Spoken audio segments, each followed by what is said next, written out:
We've got Mike Nicholls, who's Managing Director of Chestertons Estate Agents in Gibraltar, Treasurer of the local Chamber of Commerce. We'll come to you, Mike. Are you there? Yes, I am, Nicky. Very good. Right, and we've also got, Nick in Nottingham, Peter in Reading, and James in Chelmsford. Good morning, Peter. Good morning, James. Good morning, Nick. James, what do you think, James? What do you think? Hello? Hello, James. What do you think? Good morning, Nicky. Morning. I worked for 2 years in Gibraltar in a dockyard during the siege when the border was closed and so on. Yeah. And this is more than 20 years ago, and the overwhelming memory I had then and still retain was the steadfast loyalty of the Gibraltarians towards Britain. There was a referendum just before I got there. 20,000 people voted and 44 voted for union with Spain. I thought that pretty conclusive. And I was surprised by the efforts that the people went to stay British while the siege was on. Mm-hmm. And they would regularly go out they couldn't go over the border, so they would take the ferry out to Tangiers, get on a ship there, and then come back to Spain to visit their relatives. In some ways, it was a bit of a farce, but they were prepared to go to these lengths to stay British. What lengths should we go to make sure that is the case? Obviously diplomatically, but how much should it matter to us here? What do the people want? They're the ones who are living and working there, and they deserve some reward for their loyalty. Yeah. Unswerving loyalty. Self-determination. Margaret Thatcher was prepared to go to war with Argentina over the staunchly British Falklanders. Surely the same sort of feeling should be for Gibraltar. They've been equally loyal. What, military? Well, that's beyond me to answer. But, Nick in Nottingham, what do you say to James, Nick? Hi, I would like to take issue with the person from Gibraltar who was on earlier, talking about the colony's tax status. I think we're all agreed that Britain needs tax revenue like never before. Our hospitals, the National Health Service is falling apart, and the education system. My information is that Gibraltar is an excellent vehicle for tax avoidance, particularly on property portfolios, and for that reason alone, I think we need to have a close examination of our relationship with that colony. Okay, Mike Nicholls. what's new there? Oh, go on. Well, what's new exactly? People have been avoiding tax by using Gibraltar as a tax avoidance vehicle for decades, and it's got to stop. We need tax revenue in this country. As an individual, I use every possible legal subterfuge to avoid paying tax. Do you expect everybody else to be different? Well, I know in the end, I don't see the Gibraltarian. Is it legal? Is it moral or immoral?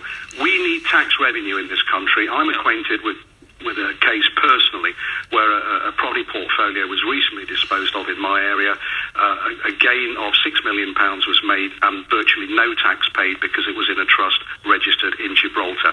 That's got to stop. We need tax revenue in this country. It's an interesting strand to this, and you know what, Nick? You mentioned, Nick, if I may, you mentioned property portfolios. Luckily, we do have Mike Nicholls, Managing Director of Chestertons Estate Agents in Gibraltar, Treasurer of the local Chamber of Commerce. Mike, answer Nick's points there about this Gibraltar. I think he described Gibraltar as a fantastic tax avoidance scheme. What do you say, Mike?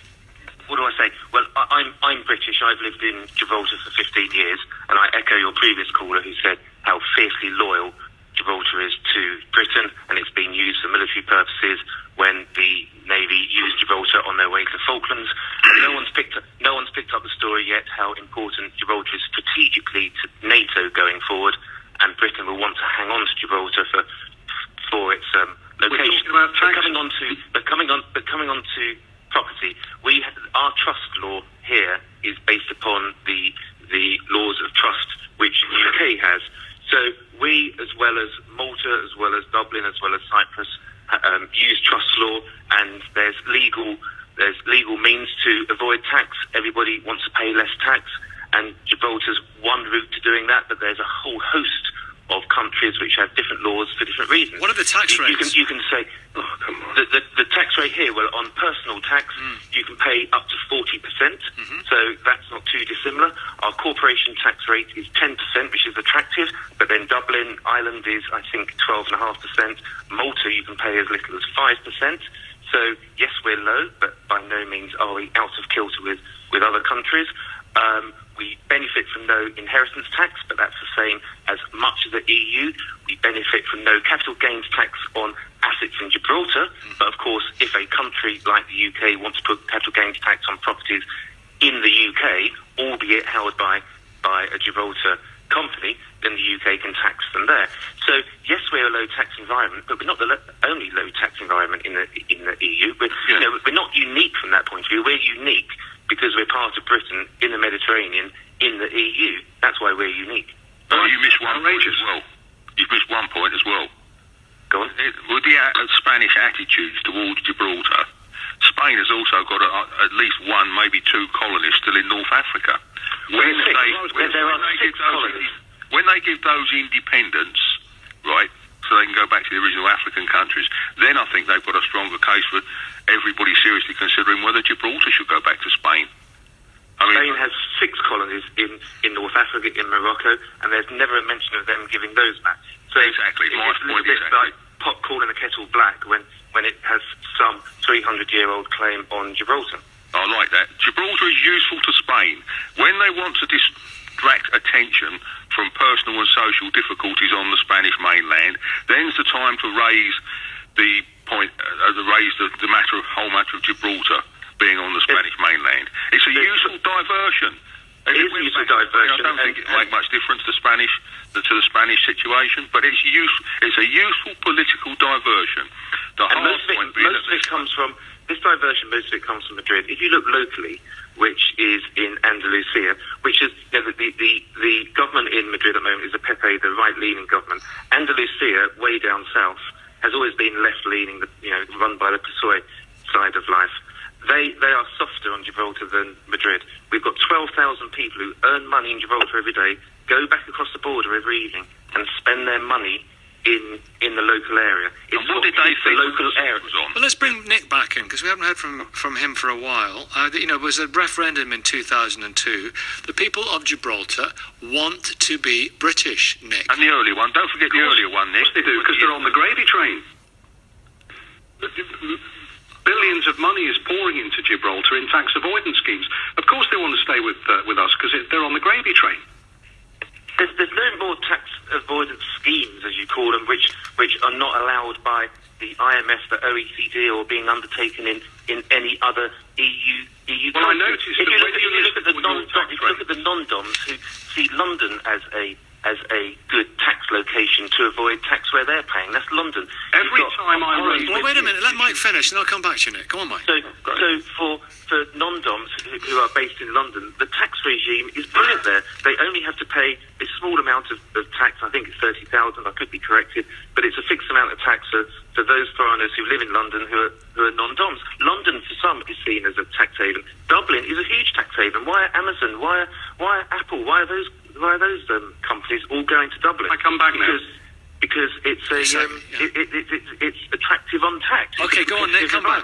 Go on. Every time I raise the fact that Gibraltar is a successful tax avoidance vehicle, you say, "Oh, well, Malta's doing it, Dublin's doing it, Jersey's doing it."